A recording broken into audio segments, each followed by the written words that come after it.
ఇసుక ఇక కాంట్రాక్టర్లకు కోట్లు కురిపించే కల్పవృక్షంగా మారనుంది. ఏపీలో సామాన్యుడి వెన్నువిరిచే ఇసుక పాలసీ సిద్ధమైంది.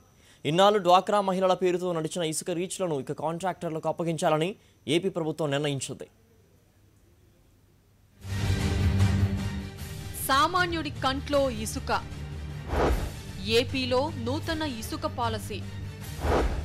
వేలంపాటల ద్వారా ఇసుక రీచ్లు.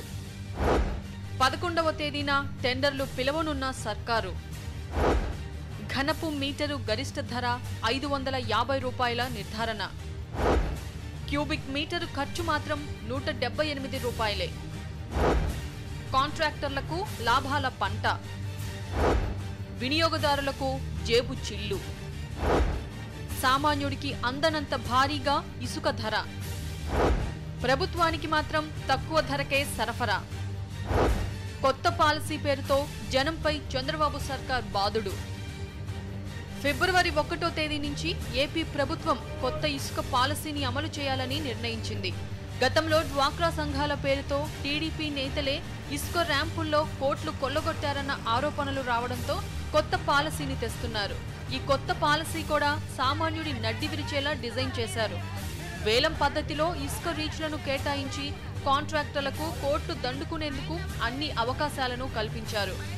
నాణ్యమైన ఇసుక ఒక ఘనపు మీటరు ధరను 550 రూపాయలుగా ప్రభుత్వం నిర్ణయించింది. ఇది ఆంధ్రప్రదేశ్ చరిత్రలో ఎన్నడూ లేనంత అధిక ధర.